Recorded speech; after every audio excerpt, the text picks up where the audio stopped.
मेरा नाम जीविका है। मेरी ज़िंदगी अपने पेरेंट्स के साथ बहुत अच्छी गुजर रही थी। मेरी मम्मी मुझसे बहुत प्यार करती थी। फिर एक दिन कुछ ऐसा हुआ, खुशियाँ जैसे ख़त्म हो गई और गम ही गम आने लगे। हम लोग एक साथ जॉइंट फैमिली में रहते थे। मैं अपने पूरे ख़ानदान की एक ही लड़की थी। मेरे 2 चाचा जी थे और दोनों के पास 2-2 बेटे थे। बस मेरे पापा की ही मैं इकलौती बेटी थी। जब मैं 9 साल की थी तब मेरे पापा मुझे इस दुनिया से छोड़कर चले गए थे। लेकिन मेरी मम्मी बहुत पढ़ी लिखी और होनहार थी। मेरी मम्मी शुरू से ही जॉब करती थी क्योंकि उनकी गवर्नमेंट जॉब थी। अपने पति के मरने के बाद भी मेरी माँ ने जॉब जारी रखी थी क्योंकि वो अपनी बेटी की परवरिश कैसे करती। मेरी मम्मी किसी पर बोझ नहीं बनना चाहती थी, इसलिए अपनी मेहनत से पैसा कमाती थी और अपना और अपनी बेटी का गुजारा करती थी। मेरी मम्मी चाहती थी कि उनकी ही तरह उनकी बेटी भी खूब पढ़े लिखे और कभी उनकी बेटी पर कोई कड़ा समय आए तो उनकी तरह उनकी बेटी भी खुद पर निर्भर हो और किसी के आगे हाथ न फैलाए। उनकी बेटी बुरे वक्त से खुद लड़ना सीख ले। मगर मेरी मम्मी नहीं जानती थी कि बुरा वक्त आने में देर नहीं लगती और उनकी बेटी इस काबिल भी नहीं बन पाएगी कि वो बुरे वक्त से लड़ पाए, बल्कि उससे पहले ही बुरा वक्त आ जाएगा। उस समय मैं इंटर में थी जब मेरी मम्मी के साथ एक ऐसा हादसा हो गया जिसमें उनकी जान चली गई। मेरी मम्मी जिस स्कूल में टीचिंग करती थी वहाँ से आते समय उनका एक जोरदार एक्सीडेंट हो गया था। वो दिन मेरी ज़िंदगी का सबसे खतरनाक दिन था, जिस दिन मैंने अपनी माँ को खोया था। मैं नहीं जानती थी कि सुबह मेरी माँ मुस्कुराते हुए स्कूल जाने के लिए खुद ही निकलेंगी और मुझे भी स्कूल छोड़ते हुए अपनी नौकरी पर जाएंगी। तो वो दिन उनकी ज़िंदगी का सबसे आखिरी दिन होगा। उस दिन के बाद वो कभी मुझसे बात नहीं कर सकेंगी। मैं अपनी माँ की मौत पर बहुत रोई थी क्योंकि मेरी माँ की मौत मौके पर ही हो गई थी। उन्हें इतना समय भी नहीं मिल सका कि वो आखिरी समय में अपनी बेटी से बात कर सके। बस उस दिन के बाद से मेरी ज़िंदगी में परेशानियाँ ही परेशानियाँ आनी शुरू हो गई थी। मेरी मम्मी की मौत पर मेरे मामा मामी भी आए थे। वैसे तो मेरे 3 मामा थे और उन सभी की शादी हो चुकी थी। 2 मासियाँ थीं, उनकी भी शादी हो गई थी। मेरी एक मासी की मौत हो गई थी, जबकि एक मासी और 2 मामा दूसरे शहर में रहते थे। हमारे ही शहर में मेरे एक मामा रहते थे। वो सब भाई बहनों में सबसे बड़े थे। मेरे नाना नानी ने उनकी जिम्मेदारी दी थी कि वो मरने के बाद अपने सारे भाई बहन का ख्याल रखें। मेरी माँ ने अपने सारे भाई बहनों की शादी कर दी थी और वो अपने फर्ज से फ्री हो गई थी। उसके बाद उन पर कोई दबाव नहीं था। हम अपने मामा मामी के घर कम ही जाया करते थे क्योंकि मेरी मम्मी को ज़्यादा छुट्टियां नहीं मिलती थी। मैं अपने 2 चाचाओं के साथ रहती थी, इसलिए मुझे कभी अपने किसी रिश्तेदार की कमी महसूस नहीं हुई थी। मैं उनके खानदान की इकलौती बेटी थी, इसलिए सब मुझसे बहुत प्यार करते थे। मगर मुझे सबकी असलियत तो तब पता चली थी जब मेरी माँ मुझे इस दुनिया से छोड़कर चली गई और मैं बिल्कुल अकेली रह गई। मम्मी के मरने के 3 दिन बाद घर पूरी तरह से खाली हो गया था। घर में सिर्फ दोनों चाचियाँ ही बची थीं, जबकि उनके बेटे और मेरे दोनों चाचा अपने अपने काम पर जाने लगे थे। मैंने अभी स्कूल जाना शुरू नहीं किया था क्योंकि मैं अपनी माँ की मौत के सदमे से बाहर नहीं आई थी। मैं सारा दिन रोती रहती थी। धीरे धीरे मेरी माँ की मौत को 1 हफ्ता गुजर गया था कि मेरी चाचियों ने मुझ पर घर का सारा लोड डाल दिया। पहले तीनों देवरानी जेठानी साथ मिलकर घर के काम किया करती थी और तीनों में अच्छी दोस्ती थी, इसलिए उन्हें घर के कामों का बोझ कभी पता नहीं चलता था। लेकिन अब मेरी मम्मी के मर जाने के बाद उन्होंने इस चीज़ का फ़ायदा उठाया कि मैं उन लोगों पर बोझ बन गई हूँ। अब इस घर में रहूँगी तो वो लोग जैसा चाहें वैसा मुझसे करवा सकती हैं क्योंकि मेरे आगे पीछे अब कोई नहीं रहा था। चाचा जी भी ज़्यादातर घर से बाहर ही रहते थे। जब रात को वो घर पर आते तो चाचियाँ ऐसे रिएक्ट करती थी जैसे मुझसे कोई काम ही नहीं करवाती हूँ। इन लोगों को लगता था कि मैं अब इन पर डिपेंडेंट हूँ और अब सारी ज़िंदगी इनको ही मेरा बोझ उठाना है। मेरे तो दिन अब रो रो कर गुजरने लगे थे। मेरी समझ नहीं आता था कि मैं क्या करूं। मेरी माँ की मौत के बाद अब 15 दिन गुजर गए थे। इस बीच मेरे मामा जी मुझसे मिलने के लिए आए थे। मामा जी को देखकर मैं उनके गले से लगकर फूट फूट कर रोने लगी थी। मामा जी ने जब मुझे रोते हुए देखा तो मेरी चाची से पूछने लगे, आखिर मेरी भांजी क्यों रो रही है? तो उन्होंने मामा जी से कहा, हम आपकी बेटी के नखरे नहीं उठा सकते। आपकी बेटी सारा सारा दिन कमरे में बंद रहती है। हम चाहते हैं कि आप इसे अपने साथ ले जाएं। हमने इसलिए आपको यहाँ बुलाया है। मामा जी को लगा था कि वो लोग कोई बहुत ज़रूरी बात करना चाहते हैं, मगर वो लोग तो मुझे उनके साथ भेजना चाहते थे। मामा जी ने कहा, कोई बात नहीं, मैं अपनी भांजी को बिल्कुल अपनी बेटी की तरह रखूँगा। मामा जी ने मुझसे कहा था, तुम अपना सामान पैक कर लो और मेरे साथ चलो। मैं सामान पैक करके अपने मामा जी के साथ चली गई। मुझे ये नहीं पता था कि मेरे आने के बाद मेरी चाचियों ने चाचा जी को क्या क्या बताया था। जरूर उन लोगों ने उनसे झूठ ही बोल दिया होगा, कह दिया होगा कि आपकी भतीजी आपके मामा के साथ खुद अपनी मर्जी से गई है। मगर वो लोग तो मुझे भेज चुकी थी। मामा जी के घर जाने के बाद भी मेरी ज़िंदगी सुकून से नहीं आने वाला था, क्योंकि जब मैं मामा जी के साथ उनके घर गई तो मुझे देखकर मेरी मामी और उनकी दोनों बेटियां खुश नहीं हुई थी। उन लोगों ने मुंह बना लिए थे। मामा जी ने मुझे कमरे के अंदर जाने के लिए कहा था। मामा जी ने कहा था कि ऊपर वाले पोर्शन में कमरा खाली पड़ा हुआ है, तुम उसमें जाकर अपना सामान रख लो। मैं तो खामोशी से अपना सामान लेकर ऊपर आ गई थी, मगर मुझे मामा और मामी की बातों की आवाज़ आ रही थी। मामी जोर जोर से चिल्ला रही थी और कहने लगी, तुम अपनी भांजी को यहाँ क्यों लेकर आए हो? मामा जी ने कहा था ये अब हमारे साथ ही रहेगी। इस बात पर मामी शोर मचाने लगी और कहने लगी, तुम्हें क्या ज़रूरत पड़ी थी इसके साथ हमदर्दी करने की? मामा जी कहने लगे, ये भी मुझे मेरी बेटियों की तरह प्यारी है और तुमने अगर इसमें मेरी बेटियों में कोई फ़र्क समझा तो अच्छा नहीं होगा। ये कहकर उन्होंने मामी को खामोश करवा दिया था। लेकिन मैं ये नहीं जानती थी कि अब मेरी ज़िंदगी की मुश्किलें और ज़्यादा बढ़ने वाली है। मामा जी ने मेरा कॉलेज में एडमिशन करवा दिया था। मामी मुझसे घर के सारे काम करवाया करती थी। मैं कॉलेज से आने के बाद सारे काम करती। मामा जी मामी को बहुत दबा करके रखते थे। वो हमेशा मामी से और अपनी बेटियों से यही कहते थे कि जीविका को हमारे घर में रहते हुए किसी तरह की कोई परेशानी नहीं होनी चाहिए, उसका हर तरह से ख्याल रखने की कोशिश करना। मेरी मामी की 2 बेटियां और उनका एक बेटा भी था। हम सबकी उम्र में सिर्फ 2-2 साल का फ़र्क था। मेरी मामी अपनी बड़ी बेटी नीतू के लिए रिश्ता तलाश कर रही थी। मेरे मामा की काफ़ी अच्छी नौकरी थी, लेकिन फिर भी मेरी मामी को ऐसा लगता था कि उनके पास रुपए पैसे की बहुत कमी है। मेरे मामा ने कभी उनके साथ किसी चीज़ की कमी नहीं की थी। मामी चाहती थी कि वो अपनी बहू लेकर आए तो बहू भी अमीर परिवार की हो और दोनों बेटियां भी अमीर ससुराल में ब्याह कर जाए। मामी जी अपनी बड़ी बेटी नीतू के लिए किसी अमीर परिवार का रिश्ता तलाश कर रही थी, मगर अभी तक उसका रिश्ता नहीं लग पा रहा था। वैसे तो नीतू के काफ़ी रिश्ते आ चुके थे, लेकिन अभी तक कोई ऐसा रिश्ता मामी को नहीं मिला था जिसने मेरी मामी के हिसाब से कोई कमी ना हो। मैं बचपन से ही बहुत सीधी और सिंपल नेचर की रही थी। कोई अगर मुझसे कोई ऊंची आवाज़ में बात करता तो मैं बहुत डर जाती थी। यही वजह थी कि मैंने अपनी मम्मी के मरने के बाद पूरे 15 दिन तक उनकी हर बात को खामोशी से बर्दाश्त किया था, और मैं यहाँ आने के बाद मामी की भी हर बात को बर्दाश्त करती थी। मुझे मामी से बहुत डर लगता था। मैं अपनी मम्मी का हर कहना मानती थी, उनकी बात को अच्छी तरह से समझती थी, इसलिए कभी मेरी मम्मी ने मुझसे गुस्से में बात नहीं की थी। मैं स्कूल जाती थी तो वहाँ पर भी मैं पढ़ाई में बहुत अच्छी थी। कभी टीचर्स ने भी मुझसे गलत तरीके से बात करने की कोशिश नहीं की थी। लेकिन अब मुझे अपने ही रिश्तेदारों की ऐसी बातों को बर्दाश्त करना पड़ रहा था। मेरी कॉलेज की पढ़ाई भी अच्छी चल रही थी। मामी मुझे छोटी छोटी बात पर डांटती थी और मैं उनकी डांट से बहुत डर जाती थी। मैं हमेशा डरी सहमी रहती थी।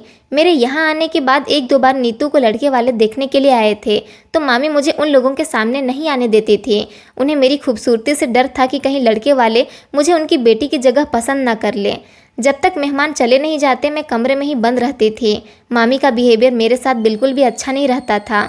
वो और उनकी बेटियां मुझे छोटी छोटी बातों पर ताने देती रहती थी।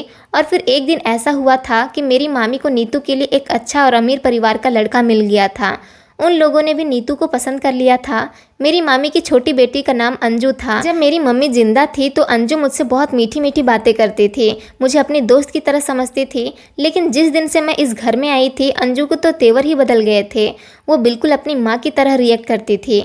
मामी बहुत खुश थी, उनकी पसंद के मुताबिक अपनी बेटी के लिए रिश्ता मिल गया था और अब दोनों परिवारों के बीच सारी बातें तय हो गई थी। नीतू और उसके होने वाले पति को अब इंगेजमेंट होने वाली थी और फिर इंगेजमेंट का भी दिन आ गया था। नीतू की इंगेजमेंट के लिए मामा जी मुझे बहुत अच्छे कपड़े लाकर दिए थे। जिस तरह के कपड़े वो अंजू के लिए लेकर आए थे, इसी तरह के कपड़े मेरे लिए भी लेकर आए थे। मैं उन कपड़ों को पहनकर बहुत सुंदर लग रही थी। मामी जी ने मुझसे कहा था कि सारे काम तुम्हें देखने हैं, किसी चीज़ में कोई कमी नहीं होनी चाहिए। मैंने मामी जी से कहा था आप फिक्र ना करें, घर में ढेर सारे मेहमान आए हुए थे, लड़के वाले अभी नहीं आए थे। मैं कुछ सामान लेकर मामी जी के कमरे से निकल रही थी, तभी अचानक मेरी एक जोरदार टक्कर हो गई। मैं जो सामान लेकर आई थी वो सामान मेरे हाथों से गिर गया। मैंने कहा आपको दिखाई नहीं देता क्या? मैं इस इंसान को डांट कर नीचे बैठ गई। मैं सारा सामान उठाने लगी, तभी वो इंसान मुझे बड़ी हैरानी से देख रहा था। उसने अपनी आंखों पर लगे हुए चश्मे को हटाकर गौर से मुझे देखा था। शायद इतनी मासूमियत भरी लड़की को उसने आज पहली बार देखा था। शायद मैं उसकी नज़र को भाग गई थी। मुझे उसका गौर से देखना कुछ खास पसंद नहीं आया था। मैं जल्दी से अपना सामान उठाकर वहाँ से मामी जी के पास चली आई थी और फिर नीतू की इंगेजमेंट का फंक्शन अच्छी तरह से हो गया था। मगर वो लड़का बार बार मुझे देख रहा था। वो ज़रूर मेरे मामा जी के बेटे पवन का दोस्त होगा, क्योंकि उसने अपनी बहन की इंगेजमेंट में अपने ही सारे फ्रेंड्स को इनवाइट किया था। नीतू की शादी की डेट कुछ दिन बाद ही रख दी गई थी। इस दौरान मैं मामी का काम में बहुत ज़्यादा हाथ बटा रही थी, मगर शादी की तैयारी के चलते मैं कॉलेज नहीं जा पा रही थी और ना ही अपनी पढ़ाई पर ध्यान दे पा रही थी। ऐसा करने से मेरी पढ़ाई को बहुत नुकसान हो रहा था। लेकिन शादी की तैयारी में बिजी होने की वजह से मामी जी मुझे जली कटी बातें नहीं सुना रही थी, क्योंकि उनका ध्यान शादी की तैयारियों में लगा हुआ था। कुछ दिनों बाद जब नीतू की शादी का दिन आया तो मैं अभी भी घर के कामों में बिजी ही थी।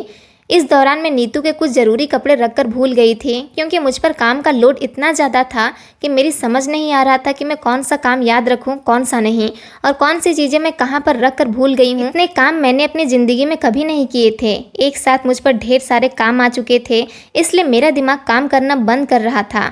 मैं बहुत थक चुकी थी। मेरी समझ नहीं आता था मैं क्या करूँ, क्योंकि मुझे 1 मिनट भी आराम करने के लिए नहीं मिलता था और ना ही मुझे मेरी पढ़ाई करने को मिल रही थी। जब मैं नीतू के कपड़े रखकर भूल गई तो मामी को बहुत गुस्सा आया था। मामी ने मुझे कमरे में बुलाया। वो मेहमानों के सामने ऐसे रिएक्ट कर रही थी जैसे वो मुझे अपने घर में रखकर बहुत एहसान कर रही है, जबकि ये एहसान उनका नहीं, मेरे मामा जी का था। बातें सुनने के लिए उन्होंने मुझे कमरे में बुलाया और बहुत बुरी तरह से डांटा था। वो बार बार कह रही थी कि आखिर तुम मेरी बेटी के कपड़े रखकर कहाँ भूल गई हो। मैं मामी जी की अलमारी में बार बार तलाश कर रही थी। मुझे याद था कि मैंने मामी जी की अलमारी में ही तो नीतू के कपड़े रखे थे, मगर वो कपड़े अलमारी में नहीं थे। मैं अच्छी तरह से जानती थी कि मुझे मेरी गलती पर ही डांट सुनने को मिल रही है। अगर मैं कपड़े रखकर ना भूलती तो शायद मुझे मामी इतना जलील ना कर रही होती। इस दौरान मामी ने मुझे कुछ ऐसा कह दिया था जिसने मेरी आंखों में ढेर सारे आंसू ला दिए थे। मामी जी ने कहा था कि तुम इस घर में रह रही हो तो ये मत समझना कि हमारे घर की फैमिली मेंबर बन गई हो। तुम्हें मैंने इस घर में अपने पति के कहने पर रखा है और मैं तुम्हें इसलिए बर्दाश्त करती हूँ ताकि तुमसे अपने घर के काम भी करवा सकूँ, वरना मुझे कोई ज़रूरत नहीं है तुम जैसी लड़की को मैं अपने घर में जगह दूँ। तुम पर हमें इतना बड़ा एहसान किया है, तुम्हें पढ़ाते लिखाते हैं, तुम्हें घर में रहने को खाना देते हैं, तुम्हें यहाँ रहने के लिए अच्छा कमरा दिया गया है, तो इसके बदले तुमसे कुछ काम भी तो लेना चाहिए ना। ऐसा तो नहीं है कि तुम्हें मुफ्त में यहाँ रहने दे। मुफ्त में तो कोई नौकरानी को भी घर में जगह नहीं देता।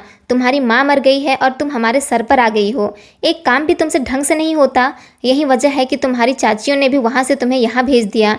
तुम्हारी चाचियों को भी तुम्हारी हरकतें बर्दाश्त नहीं होती होगी। तुम्हारी मनहूस माँ से इतना नहीं हुआ कि मरते समय तुम्हें भी अपने साथ ले जाती। तुम्हें हमारे सर पर डाल गई। मामी की ऐसी बात सुनकर मेरा दिल बहुत दुखा था। मैं फूट फूट कर रोने लगी थी। रोते हुए अचानक मेरी नज़र मामी के कमरे में रखे हुए एक संदूक पर गई थी।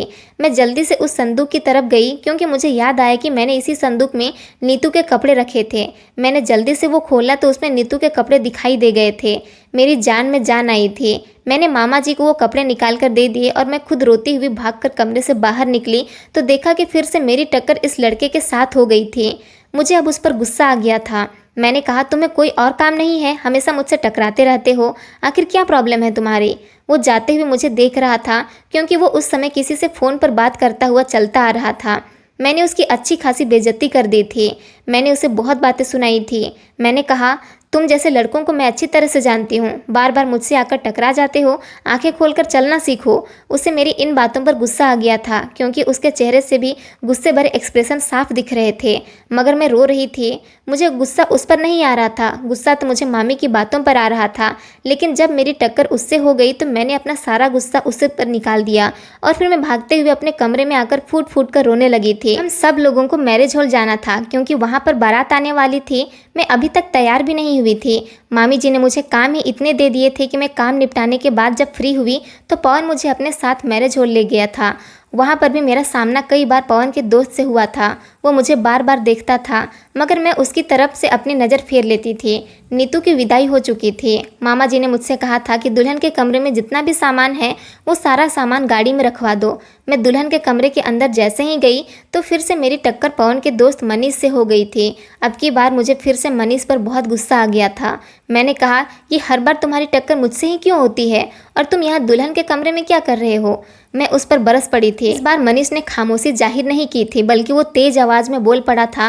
वो कहने लगा, तुम मुझसे ये किस अंदाज में बात करती हो? मैं मानता हूँ कि पहली बार जब मेरी तुमसे टक्कर हुई थी तो मेरी गलती थी, क्योंकि मैं जब चल रहा था तो तुम्हारे ऊपर ध्यान नहीं दिया था कि तुम मेरे सामने आ रही हो, लेकिन इससे पहले जब मेरी तुमसे टक्कर हुई तो मैं सामने ही देख रहा था, तुम खुद मुझसे आकर टकरा गई। और अभी भी मैं इस कमरे में पहले से ही मौजूद हूँ। मैं कमरे से बाहर निकल रहा था जब तुम खुद इस कमरे के अंदर आई हो और तुम्हारी मुझसे टक्कर हो गई है। तुम खुद ध्यान से देख कर नहीं चलती और बार बार मुझे बातें सुनाती हो।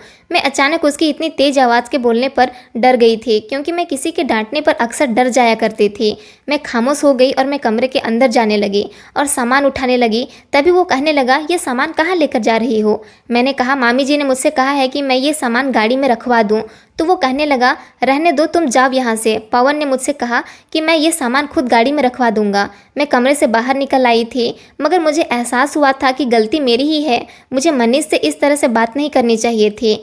पहले ये तो सोच लेना चाहिए था कि गलती मेरी ही है। मैं ही बार बार जल्दीबाजी में भागते हुए उनसे टकरा जाती हूँ। नीतू की शादी होने के बाद भी मामी जी मुझे सुकून से नहीं रहने दे रही थी। मामी मुझसे घर के सारे काम करवाने लगी थी। अब तो वो मुझे खाना भी बनवाया करती थी, जबकि मुझे खाना बनाना नहीं आता था। पहले नीतू ही खाना बनाया करती थी। अंजू ने तो अभी कोई काम ही नहीं किया था। उसे सिर्फ इतना काम होता था कि वो अपने कॉलेज से आकर कमरे में बंद हो जाती थी और न जाने किसके ख्यालों में डूबी रहती थी। सारा दिन आराम करने के अलावा उसे कोई दूसरा काम नहीं होता था। मैंने मामी से कहा था मुझे खाना बनाना नहीं आता। उन्होंने कहा था कि आजकल मोबाइल में सब कुछ आता है। उन्होंने मुझे मोबाइल दे दिया था और कहा था कि इसमें देख देख कर खाना बनाना सीखा करो। मैं कुकिंग सीखने में इतनी बिजी हो गई थी कि भूल गई थी कि मेरी पढ़ाई का बहुत नुकसान हो रहा है। मामी जी के इन रोज रोज के कामों से मैं बहुत तंग आ गई थी, क्योंकि मुझे कॉलेज गए हुए पूरे 1 महीना होने वाला था। मैंने अब सोच लिया था कि मैं जैसे तैसे कॉलेज जाकर ही रहूंगी। अगले दिन फिर से मामी मुझे कामों में उलझा रही थी, मगर मैं ऑलरेडी अपनी पढ़ाई का काफ़ी नुकसान कर चुकी थी। अब मुझे कुछ भी करके कॉलेज जाना था। मैं तैयार होकर कॉलेज जाने के लिए निकल ही रही थी, तभी अचानक मामी जी आ गई और उन्होंने मुझे कॉलेज जाते हुए देख लिया। वो कहने लगी, तुम कहाँ जा रही हो? मैंने कहा, मामी जी मैं कॉलेज जा रही हूँ। कॉलेज गए हुए मुझे काफ़ी दिन हो गए। मामी जी कहने लगी, कोई ज़रूरत नहीं है कॉलेज जाने की, घर में बैठो और घर के कामकाज देखो। नीतू की शादी हो गई है, अब तुम्हें ही घर के सारे काम देखने हैं। मैंने कहा, मामी जी प्लीज़ आप मुझे कॉलेज जाने दो, मैं कॉलेज से आकर सारे काम देख लूँगी। मुझे कॉलेज गए हुए काफ़ी दिन हो गए हैं। मामी जी इससे पहले कुछ कहती, तभी मामा जी वहाँ पर आ गए थे और वो मुझे देखकर कहने लगे, क्या हुआ बेटा, तुम अभी तक कॉलेज नहीं गई? मैंने मामा जी से कहा, नहीं मैं जा ही रही थी। तो उन्होंने कहा, जल्दी जाओ, तुम्हें लेट हो जाएगा। मामा जी की वजह से मैं उस दिन बच गई थी और जल्दी से कॉलेज चली गई थी। मैं कॉलेज गई तो मेरे लिए एक नई मुसीबत मेरा इंतज़ार कर रही थी। कॉलेज में मेरी पूरी 1 महीने की छुट्टी हो गई थी, इसलिए मुझे बहुत डांट पड़ी थी। और फिर साथ ही साथ मुझे प्रोफेसर ने कहा था, तुम पर 2-3 महीने की फ़ीस चढ़ी हुई है, एग्ज़ाम करीब आने वाले हैं, तुम्हें फ़ीस जमा करनी होगी। मैंने प्रोफेसर से कहा था, मैं आपको फ़ीस कल लाकर दे दूँगी। रात के समय जब हम सब लोग एक साथ बैठकर खाना खा रहे थे, तब मामा जी ने मुझसे कहा, जीविका तुम्हारे कॉलेज की फ़ीस भी तो भरनी होगी ना? मैंने जल्दी से चाचा जी की तरफ हाँ में सिर हिलाते हुए कहा, जी चाचा जी। तो कहने लगे, मैंने तुम्हारे कॉलेज की फ़ीस तुम्हारी मामी को दे दी है, सुबह कॉलेज जाओ तो अपनी मामी से लेती जाना। मैं बेफिक्र हो गई थी कि अब मुझे फ़ीस की भी टेंशन नहीं है। लेकिन जब अगले दिन कॉलेज जाते समय मैंने मामी से फ़ीस मांगी तो मामी कहने लगी, फ़ीस के पैसे तो मैं तुम्हें नहीं दूंगी, अब तुम्हें अपनी पढ़ाई बंद करनी होगी। मैंने कहा, नहीं मामी जी प्लीज़ मेरी पढ़ाई बंद मत करवाइए, क्योंकि मेरी मम्मी चाहती थी कि मैं पढ़ लिख कर कामयाब बनूं। फिर मैं भी अपनी मम्मी की तरह जॉब किया करूंगी। जैसे उन्होंने पापा के बिना अपना और मेरा गुजारा किया था, मैं आप पर बोझ भी नहीं बनूंगी, अकेले अपना गुजारा कर लिया करूंगी। मामी कहने लगी, वाह वाह बड़ी अच्छी बात कही है। तुम्हारी मम्मी को पढ़ाने के लिए तो उनके माता पिता जिंदा थे, मगर तुम तो हम लोगों के सहारे हो। ये जिम्मेदारी माँ बाप ही उठा सकते हैं, रिश्तेदार नहीं। मामी ने कहा था, कोई ज़रूरी नहीं है कॉलेज जाने की, मेरे पास कोई पैसे वैसे नहीं है। मैं रोने लगी और रोते हुए मामी के आगे गिड़गिड़ाने लगी, प्लीज़ मामी मुझे पैसे दे दो। मामा ने तो आपको फ़ीस भरने के लिए पैसे दिए हैं ना, तो फिर आप मुझे पैसे क्यों नहीं दे रही हो? मामी ने जल्दी से मेरे बाल पकड़ लिए और कहने लगी, अगर इस बारे में तुमने अपने मामा से कुछ कहा तो तुम्हारा इस घर में जीना दुश्वार कर दूंगी। आई समझ में? मैंने मामी से कहा, मामी मेरे बाल छोड़िए, मुझे दर्द हो रहा है। ठीक है, मैं मामा जी से इस बारे में कुछ नहीं कहूँगी, लेकिन आप जो मेरे साथ कर रही हो वो बिल्कुल ठीक नहीं है, प्लीज़ मुझे फ़ीस के पैसे दे दीजिए। मामी कहने लगी, जा, नहीं है मेरे पास फ़ीस के पैसे, अगर तुझे कॉलेज जाना ही है तो ऐसे ही पढ़ ले। फिर मामी ने मुझे एक जोरदार झटका देकर छोड़ा था। मैं अपने कमरे में जाकर फूट फूट कर रो रही थी। मैं पूरा दिन रोती रही थी। शाम के टाइम पर मामी कमरे में आई और कहने लगी, उठो और जाकर घर के काम में लगो। मैं उठ गई थी और काम में लग गई थी। मैंने मामा मामी को आपस में बातें करते हुए सुना था। मामी मामा जी से कह रही थी कि कल शाम को अंजू को देखने के लिए लड़के वाले आ रहे हैं। लड़के की माँ ने फ़ोन करके मुझसे कहा था कि वो हमारे घर रिश्ता लेकर आना चाहती है। मामा जी कहने लगे, चलो ये तो अच्छी बात है। हम चाहते हैं कि अंजू की पढ़ाई पूरी होने से पहले उसका रिश्ता तय कर दे और जैसे उसका ये साल कंप्लीट हो जाए तो उसकी शादी कर देंगे। इस तरह अंजू भी अपने घर की हो जाएगी और उसके बाद मैं जीविका के लिए रिश्ता तलाश करना शुरू करूँगा। मामी जी फिर से मामा की बातों पर गुस्सा हो रही थी। अगले दिन मैं डरते डरते फिर से कॉलेज चली गई थी। उस दिन भी प्रोफेसर ने मुझे बहुत इंसल्ट की थी। वो बार बार मुझसे फ़ीस कह रहे थे। मेरे पास फ़ीस नहीं थी तो मैं उन्हें कहाँ से ला कर देती। मेरे एग्ज़ाम करीब आ रहे थे जिसके लिए मुझे फ़ीस देना बहुत ज़रूरी था। अगर मेरे फ़ीस के ड्यूज़ क्लियर नहीं होते तो मुझे एग्ज़ाम में बैठने नहीं दिया जाता। उस दिन भी कॉलेज में अपनी बहुत बेइज्जती करवा कर मैं घर आई थी। मामी जी ने मुझसे कहा था जल्दी से काम में लग जाओ। चेंज करते मैं घर के कामों में लग गई थी क्योंकि अंजू को लड़के वाले देखने आ गए थे। मैंने उन लोगों के सामने सारा नाश्ता भी लगा दिया था। मामी जी ने मुझे मेहमानों के सामने आने से मना किया था। मैं किचन में जाकर खामोशी से खड़ी हो गई थी। मैंने अंजू को चाय की ट्रे थमा दी थी। वो वहाँ कमरे में चली गई। मैं अभी भी किचन में ही बैठी हुई थी। कुछ देर गुजरी थी कि अंजू रोते हुए किचन में आई। उसको रोते हुए देखकर मैं अचानक घबरा गई। मैं उससे कहने लगी, अंजू क्या हुआ है, तुम क्यों रो रही हो? अंजू ने मेरा जोर जोर से हाथ झटक दिया और कहने लगी, मुझे नहीं पता था कि तुम मेरे साथ ऐसा भी कर सकती हो। मम्मी तुम्हारे साथ बिल्कुल सही करती है, तुम्हारे साथ ऐसा ही होना चाहिए। मैंने कहा, अंजू तुम्हें क्या हो गया है, क्यों ऐसी बातें कर रही हो? आखिर मैंने क्या कर दिया? अंजू कहने लगी, तुम जानती हो कि मैं मनीष से कितना प्यार करती हूँ। कल जब मनीष की मम्मी की कॉल आई थी तो वो हमारे घर रिश्ता लेकर आ रही थी, तो मैं समझ गई थी कि ज़रूर मनीष अपने पेरेंट्स को मेरे लिए ही भेज रहा होगा, क्योंकि शुरू से ही मनीष और मेरी अच्छी दोस्ती रही है। वो मेरे भाई का दोस्त होने के साथ साथ मेरा भी दोस्त है। मैं उसे पसंद करती थी, मगर आज जब उसकी मम्मी ने मेरी जगह तुम्हारा रिश्ता मनीष के लिए मांग लिया तो मेरे होश उड़ गए। तुमने मेरी ज़िंदगी में जहर घोल दिया। मैं तुम्हें कभी माफ़ नहीं करूँगी। मैंने अंजू को बहुत यकीन दिलाने की कोशिश की कि इसमें मेरी कोई गलती नहीं है, मैं कुछ नहीं जानती, मगर उसने मेरी एक ना सुनी। वो रोते हुए किचन से चली गई थी। मामी ने मनीष की मम्मी से कह दिया था, हम आपको अभी कोई फाइनल जवाब नहीं दे सकते, मैं अपने हस्बैंड से डिस्कस करके आपको बता दूंगी। मनीष की मम्मी वहाँ से चली गई थी। मामी ने भी मुझे ढेर सारी बातें सुनाई थी, क्योंकि मामी ये बात अच्छी तरह से जानती थी कि अंजू मनीष को पसंद करती थी, मगर न जाने क्यों मनीष के घर से मेरे लिए रिश्ता आया था। एक तो मैं पहले से ही परेशान थी, ऊपर से सारा दिन मामी और अंजू ने मुझे उल्टी सीधी बातें सुना सुना कर परेशान कर दिया था। रात के टाइम पर जब मामा जी घर आए तो मामी ने उन्हें एक की दो लगाकर बातें बताई थी। उन्होंने मामा जी को ये नहीं बताया कि मनीष की माँ खुद हमारे घर अपने बेटे का रिश्ता मेरे लिए लेकर आई थी। मामी ने मामा को इस तरह से बताया कि मेरा मनीष के साथ अफेयर चल रहा है। अमीर बाप का बेटा देखकर मैंने खुद अपनी मोहब्बत के जाल में मनीष को फंसा लिया। मामी तो शुरू से ही यही चाहती थी कि उनकी बेटी की शादी मनीष से हो जाए। अब जब रिश्ता मेरा आया था तो मामी चाहती थी कि अगर उनकी बेटी की शादी मनीष से नहीं हो सकती तो मेरा भी ना हो। उन्होंने मुझ पर बहुत से ऐसे इल्ज़ाम लगाए थे जिसको मैं बर्दाश्त नहीं कर सकती थी और खामोशी से सुनकर रो रही थी। जब मामा जी ने मुझे कमरे में बुलाया तो मामा जी कहने लगे, बेटा तुम्हारे लिए मनीष के घर से रिश्ता आया है, क्या ये तुम शादी करना चाहती हो? क्या तुम मनीष को पसंद करती हो? मैंने मामा जी से कहा, नहीं मामा जी, मैं मनीष को पसंद नहीं करती। मेरे और उसके बीच कुछ नहीं चल रहा है। मैं नहीं जानती कि उसके घर से रिश्ता क्यों आया है। मैंने मामा जी से कहा, मैं ये शादी नहीं करना चाहती, क्योंकि जो इल्ज़ाम मामी ने मुझ पर लगाए थे मैं उन्हें सच साबित नहीं करना चाहती थी। मैंने जब मामा जी से इस रिश्ते से इनकार कर दिया तो मामी के चेहरे पर मुस्कुराहट आ गई थी और मामी ने फ़ौरन ही इस रिश्ते के लिए मनीष की मम्मी से मना कर दिया था। मगर अगले दिन फिर से मनीष की मम्मी हमारे घर आ गई थी और उन्होंने मामा जी से इस बारे में बात की थी। उन्होंने कहा था कि हमारे बेटा आपकी भांजी को बहुत पसंद करता है, वो आपकी भांजी को बहुत खुश रखेगा। मेरा मामा जी ने कह दिया था कि हमारी भांजी आपके बेटे को पसंद नहीं करती, उसने इस रिश्ते से साफ इनकार कर दिया है। मगर फिर भी मनीष की मम्मी ने मामा जी से कहा था, मैं बड़ी उम्मीद से आपके यहाँ आई हूँ, एक बार आप अपनी भांजी को समझा कर देख लीजिए। मामा जी ने मुझे अपने कमरे में बुलाया था। मामा जी ने मुझसे कहा था, बेटा मैं जानता हूँ तुम्हारी मामी तुम पर गलत इल्ज़ाम लगा रही है और तुम इस रिश्ते से इसलिए मना कर रही हो ताकि ये इल्ज़ाम सच साबित ना हो जाए, लेकिन मैं तुम्हें बहुत अच्छे से जानता हूँ, तुम बहुत सीधी लड़की हो। तुम इस बात की फिक्र मत करो, अगर लड़के ने तुम्हें पसंद किया है तो ये तुम्हारा भाग्य है, क्योंकि वो लड़का एक अमीर फैमिली से बिलोंग करता है और अच्छे परिवार से है। ऐसा रिश्ता शायद तुम्हें कभी नहीं मिलेगा। तुम भी मेरी बेटी ही हो। मुझे लगा था कि ये रिश्ता अंजू के लिए आएगा, मगर लड़का तो तुम्हें पसंद करता है। इसका मतलब ये है कि तुम्हारा नसीब इस लड़के के साथ जुड़ा हुआ है। मैं चाहता हूँ कि तुम्हारी शादी इसी लड़के के साथ हो और मुझे उम्मीद है कि तुम इस रिश्ते से अब इनकार नहीं करोगी।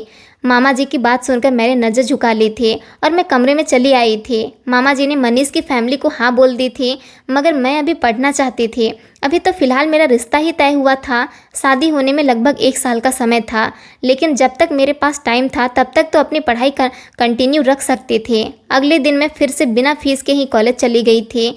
जब मैं कॉलेज गई तो फिर से प्रोफेसर ने मुझे फ़ीस की डिमांड की थी और अब की बार उन्होंने कह दिया था कि कल से तुम्हें कॉलेज आने की कोई ज़रूरत नहीं है। अगर कल भी तुम बिना फीस के कॉलेज आ गई तो तुम्हें कॉलेज के अंदर एंट्री नहीं मिलेगी। मैं ये बात सुनकर बहुत शर्मिंदा हुई थी और कॉलेज के कैंपस में बैठकर फूट फूट कर रोने लगी थी। उधर घर में जब से मेरा मनीष के साथ रिश्ता तय हुआ था, अंजू मुझे अपना दुश्मन समझ रही थी। वो मुझसे ढंग से बात भी नहीं करती थी और मामी भी मुझसे यही कहती रहती थी कि तुम मेरी बेटी की खुशियों पर अपना हक जमा कर बैठ गई हो। मन करता है कि मैं तुम्हें इसी समय घर से निकाल दूं, मगर तुम्हारे मामा की तरफ से मजबूर हूँ। इधर कॉलेज में भी मुझे सिर्फ 1 ही दिन की मोहलत दी गई थी। मेरी कुछ समझ नहीं आ रही थी मैं क्या करूं। कोई मेरी मदद करने वाला नहीं था। मैंने जैसे ही अपनी साइड में देखा तो मेरे बाएं हाथ पर मेरे कलीग आकर बैठ गया था। उसने मुझसे पूछा क्यों रो रही हो, तो मैंने उससे कहा तुम जानना चाहते हो मेरे रोने की वजह।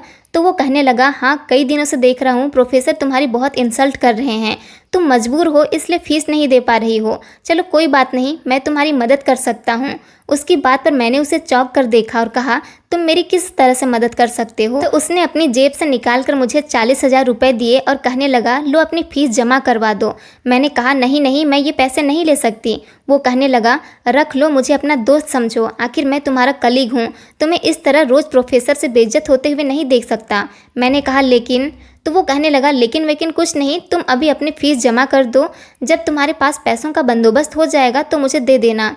उसकी बात सुनकर मेरी आंखों में एक चमक सी आ गई थी। मैंने उसे कहा तुम्हारा बहुत बहुत शुक्रिया अक्षय, मैं तुम्हारा ये एहसान सारी ज़िंदगी नहीं भूलूंगी। मैं तुम्हें पैसों का बंदोबस्त करके जल्दी ही दे दूंगी। उसने मुझसे कहा हाँ, तुम अभी और इसी समय अपनी फ़ीस जमा कर दो।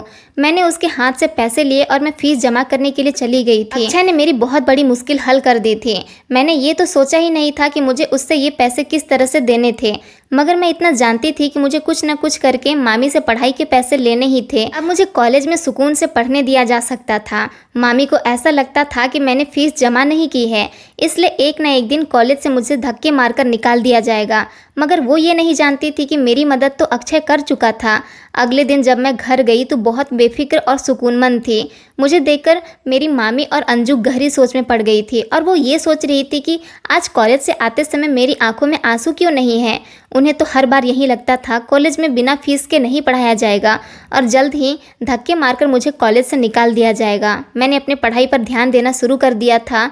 2-3 दिन तक मैं कॉलेज गई तो अक्षय कॉलेज नहीं आ रहा था। उसके दोस्तों ने बताया कि उसकी तबीयत ठीक नहीं है, मगर मैं अभी भी यही सोच रही थी कि मुझे कुछ न कुछ करके अक्षय के पैसे वापस देने होंगे। मैं हिम्मत करके अब मामा जी से ही बात करने वाली थी, क्योंकि मैंने सोच लिया था कि मैं कुछ भी करके अपनी पढ़ाई कंप्लीट करके ही रहूँगी। पैसों का इंतजाम अभी नहीं हो सकता था, क्योंकि मामा जी कुछ दिनों के लिए अपने काम के सिलसिले में शहर से बाहर गए हुए थे। पैसे तो मैं मामा जी से ही मांग सकती थी। जब 3 दिन बाद कॉलेज गई तो मैंने देखा कि अक्षय भी कॉलेज आया हुआ है। कॉलेज से छुट्टी के टाइम पर अक्षय ने मुझसे बात करने के लिए दूसरी क्लासरूम में बुलाया था। मैं वहाँ चली गई थी। अक्षय कहने लगा तुम मुझे मेरे पैसे कब दे रही हो। मैंने कहा मुझे कुछ दिन का वक्त दे दो, मामा जी से पैसे लेकर मैं दे दूँगी। अभी मामा जी शहर से बाहर गए हुए हैं। ये सुनकर वो कहने लगा तुम्हारे पास सिर्फ 2 दिन का टाइम है। 2 दिन तक अगर तुमने मुझे पैसे वापस नहीं दिए तो तुम्हें खुद चलकर मेरे बिस्तर तक आना होगा। उसकी बात सुनकर मेरे होश उड़ गए थे। मैंने कहा तुम ये कैसी फालतू बातें कर रहे हो। तुमने तो मुझसे कहा था कि मेरे पास जब पैसे होंगे तब मैं तुम्हें दे दूँ, मगर अब तो तुम इतनी जल्दी पैसे मांग रहे हो और ये फालतू की शर्त भी रख रहे हो। अक्षय कहने लगा मैं तो ऐसा ही हूँ, शुक्र मनाओ कि मैंने वक्त पर तुम्हारी मदद कर दी, वरना तुम आज कॉलेज में ना होती। मैंने उससे कहा था अच्छा ठीक है, मैं कोशिश करती हूँ, मगर मैं टेंशन में पड़ गई थी। मैं जब कॉलेज से घर आई तो बहुत परेशान थी। तभी हमारे घर का दरवाज़ा बजने लगा। मैं जब दरवाजे पर गई तो ये देखकर हैरान रह गई कि दरवाजे पर मनीष खड़ा हुआ था। मनीष मुझे देखकर मुस्कुराने लगा। मैं दरवाज़ा बंद करके जैसे ही पीछे पलटी तो उसने मेरा हाथ पकड़ लिया और कहने लगा आज गुस्सा नहीं करोगी। मैंने उससे कुछ नहीं कहा क्योंकि मैं बहुत परेशान थी। वो फिर से मुझसे कहने लगा, मैं तुमसे बात करने के लिए आया हूँ। मैंने उसका हाथ झटके से छुड़ाया और मैं भागकर अपने कमरे में आ गई थी। मैं नहीं चाहती थी कि हम दोनों को बात करता हुआ मामी या फिर अंजू देख ले। मनीष पवन के साथ चला गया था और फिर रात का टाइम हो गया। मुझे फिक्र थी कि कल को मुझे कॉलेज जाना है, मुझे अभी ही मामी से बात करनी होगी। इसलिए मैं हिम्मत करके मामी जी के पास गई और देखा तो उनके पास अंजू भी बैठी हुई थी। मैंने मामी जी से कहा, मामी जी प्लीज़ मुझे फ़ीस के पैसे दे दीजिए, मैं आगे पढ़ना चाहती हूँ। मामी जी कहने लगी, अभी तक तुम्हारे कॉलेज वालों ने तुम्हें नहीं निकाला है, तुम पर तो काफ़ी फ़ीस चढ़ चुकी है। मैंने कहा, कॉलेज वाले तो मुझे निकालने वाले थे, मगर मेरा एक कलीग उसने मेरा फ़ीस के उधार मुझे पैसे दे दिए हैं, लेकिन वो अब मुझसे अपने पैसे मांग रहा है। आप प्लीज़ मुझे पैसे दे दीजिए, मैं उसको उसके पैसे वापस कर दूंगी। मेरी बात अंजू बड़े ध्यान से सुन रही थी। मामी जी कहने लगी, नहीं मेरे पास कोई पैसे नहीं है, दोबारा किसी से मदद मांग लो। मेरे लाख समझाने पर भी मामी ने मुझे पैसे नहीं दिए थे और मैं शर्मिंदा होकर उनके कमरे से निकल आई थी। सारी रात मुझे टेंशन रही थी। दूसरी तरफ अक्षय मुझे ब्लैकमेल कर रहा था। मैं कॉलेज गई तो फिर से उसने वही बात कही थी और कहा था, तुम्हारे पास सिर्फ 24 घंटे रह गए हैं। फिर जब मैं घर आई तो मामी मुझे अपने साथ बाजार ले जाने लगी। मैं उनके साथ बाजार चली गई, हमारे साथ अंजू भी गई थी। हम लोग शॉपिंग मॉल में थे, तब अचानक मेरी नज़र अक्षय पर पड़ी। मैं अक्षय को देखकर बहुत घबरा गई थी। अक्षय मुझे देखकर बार बार बात करने के इशारा कर रहा था। मैं नहीं चाहती थी कि मैं मामी और अंजू के सामने अक्षय से बात करूं, इसलिए मैं उन लोगों से बहाना बनाकर मॉल से दूसरी तरफ चली गई थी। मैं वहां गई तो अक्षय कहने लगा, तुम्हारे पास सिर्फ 16 घंटे बाकी रह गए हैं। तुमने मुझे मेरे पैसे वापस नहीं दिए तो कल मेरे घर आ जाना। तुम्हें याद है ना कि तुम पर मेरे पैसे निकाल रहे हैं।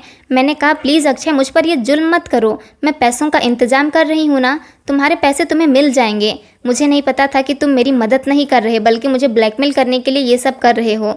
मैं तो कभी तुमसे मदद ना लेती। अक्षय कहने लगा, मुझे तो बस 16 घंटे बाद या तो अपने पैसे चाहिए या फिर तुम सीधे सीधे मेरे घर चली आना। मैंने मॉल में रोना शुरू कर दिया था। मैंने कहा था, अच्छा अभी मैं जा रही हूँ, अगर किसी ने मुझे तुमसे मिलते हुए देख लिया तो बहुत बड़ी प्रॉब्लम हो जाएगी। मैं वहाँ से हट गई थी। सारी रात मुझे टेंशन की वजह से नींद नहीं आई थी। सुबह जब मैं उठी तो घर के टेलीफोन पर किसी की कॉल आ रही थी। इस समय किसकी कॉल हो सकती है? उस टाइम वहाँ पर कोई भी नहीं था। मैंने कॉल रिसीव कर ली तो देखा कि अभी भी अक्षय की कॉल थी और वो मुझसे कह रहा था, तुम्हें याद है ना, 1 घंटे बाद तुम्हें मेरे घर पर आना है, आज कॉलेज नहीं जाना है। आज मैं भी कॉलेज नहीं जाऊँगा, मैं अपने घर में अकेला हूँ और तुम्हारा इंतज़ार कर रहा हूँ। उसकी ये बात सुनकर मैंने रोना शुरू कर दिया था। मैंने कहा था, प्लीज़ मेरी बात सुनो, जैसे ही पैसों का इंतज़ाम होता है मैं तुम्हें दे दूँगी। मगर वो कुछ सुनने के लिए तैयार नहीं था। उसने मुझसे कहा था, अगर तुम 1 घंटे बाद मेरे घर नहीं आई तो मैं वहाँ आकर तुम्हें उठा कर ले आऊँगा, तुम्हारे घर वाले भी कुछ नहीं कर सकेंगे। मैं बहुत डर गई थी। रोने के अलावा मेरे पास कोई दूसरा ऑप्शन नहीं था। मैं खामोशी से कॉलेज जाने के लिए तैयार हुई और धीरे धीरे मेरे कदम अक्षय के घर की तरफ बढ़ने लगे। मुझे कुछ भी अच्छा नहीं लग रहा था। सारे रास्ते मैं यही सोचती हुई गई थी कि मेरे साथ सब न जाने क्या होने वाला था। जैसे ही अक्षय के घर पहुंची तो अक्षय मुझे देखकर बहुत खुश हुआ था। उसने कहा, क्या हुआ, पैसों का बंदोबस्त नहीं हुआ क्या? मैंने कहा, तुम मुझे कुछ समय की मोहलत और दे दो। तो वो कहने लगा, नहीं ऐसा नहीं हो सकता, अब कोई मोहलत नहीं, अब तुम मेरे बिस्तर तक खुद चल कर आओगे। ये कहते हुए जब अक्षय ने मेरे कंधों पर हाथ रखा तो अचानक किसी ने उसको धक्का दे दिया।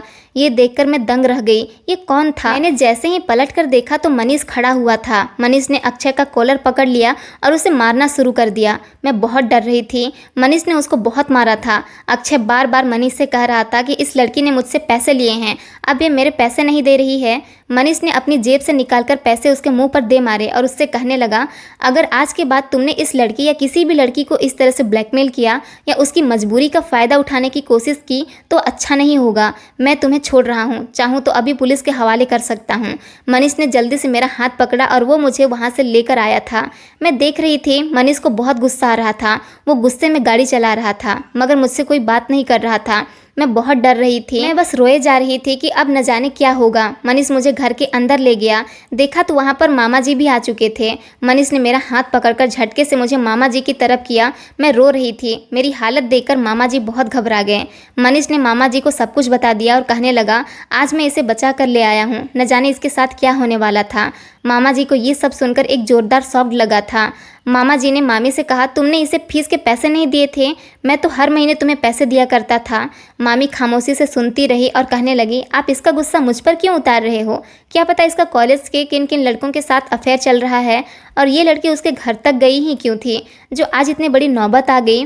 तभी मनीष बोल पड़ा और कहने लगा, ये तो मजबूरी में गई थी वहाँ पर, क्योंकि उस लड़के ने इसे इसकी फीस के पैसे दिए थे और अब वो इसे ब्लैकमेल कर रहा था। तभी मनीष ने अंजू की तरफ देखा और कहने लगा, और अंजू तुम तो मुझे पिछले 3 दिनों से बेवकूफ़ बना रही हो कि उस लड़के के साथ जीविका का अफेयर चल रहा है। तुमने मुझे जीविका के शॉपिंग मॉल के पिक भेजे और कॉलेज में भी जब ये दोनों आपस में बातें कर रहे थे वो फोटो भी भेज दिए, मगर मेरा दिल नहीं मान रहा था। मैंने जीविका पर नज़र रखी हुई थी। आज जब मैंने उसे कॉलेज के बजाय उस लड़के के घर की तरफ जाने देखा तो मैं इसका पीछा करने लगा, और वहाँ जाने के बाद जब मैंने देखा कि ये रो रो कर गिड़गिड़ा कर उससे कह रही थी, उसे जाने दो, वो पैसों का बंदोबस्त कर देगी, तो मुझसे रहा नहीं गया। तुम कितने घटिया हो अंजू, तुम इस पर इल्ज़ाम लगा रही हो। अंजू खामोश हो गई। मामा जी ने अंजू से कहा, तुमने ये सब क्यों किया? तो अंजू कहने लगी, मैं और क्या करती पापा, मैं तो मनीष से प्यार करती थी, मनीष से मैं शादी करना चाहती थी, मगर मनीष ने इसको ही पसंद कर लिया। मुझसे ये सब बर्दाश्त नहीं हुआ, इसलिए मैंने जब इस जीविका के मुंह से सुना कि इसकी कॉलेज में किसी लड़के ने मदद की है तो मैंने सोचा कि मुझे इसकी और मनीष के बीच में फूट डलवानी होगी, मगर मेरी लाख कोशिशों के बावजूद भी मनीष ने इस पर शक नहीं किया। कहकर अंजू खामोश हो गई थी। लेकिन मामा जी को इन दोनों माँ बेटी पर बहुत गुस्सा आ रहा था। मामा जी ने मामी को डांटा और कहने लगे, ये तो अच्छा हुआ कि आज समय पर वहाँ मनीष पहुँच गया, अगर मनीष वहाँ ना पहुँचता तो न जाने जीविका के साथ वो लड़का क्या करता। मामा चिल्लाते हुए कहने लगे, तुम्हें पता भी है उसकी इज्जत भी जा सकती थी, तुम्हारी एक गलती की वजह से ये कितनी परेशानी से गुजरी है। मामी जी कहने लगी, आप इसे जितना सीधा समझते हो ये बिल्कुल भी ऐसी नहीं है। मामा जी कहने लगे, मैं इसको अच्छी तरह से जानता हूँ, इसके सर पर माँ बाप का साया नहीं है, बेचारी हमारे घर में रहती है, हमारी जिम्मेदारी है। अगर एक वक्त में तुम्हारी बेटी के साथ ऐसा हो जाए तो तुम्हें कैसा लगेगा? मामा जी ने मनीष की तरफ देखा और कहने लगे, बेटा तुम्हारा बहुत बहुत शुक्रिया, तुमने जीविका को बचा लिया, मैं जल्द ही तुम्हारी शादी जीविका के साथ करवा दूंगा। मामा जी कहने लगे, जीविका बेटा, अगर तुम्हारी मामी ने तुम्हें पैसे नहीं दिए तो तुम्हें उस लड़के की मदद नहीं लेनी चाहिए थी, एक बार तुम्हें मुझसे भी तो पूछ लेना चाहिए था, मैं तुम्हें पैसे दे देता। मैंने कहा, मामा जी, मगर मुझसे मामी ने कहा था अगर तुमने इस बारे में कुछ भी अपने मामा जी को बताया तो ठीक नहीं होगा। मामा जी को फिर से इतना गुस्सा आया कि वो मामी और अंजू को घूर कर देखने लगे। मामा जी वहाँ से जा चुके थे।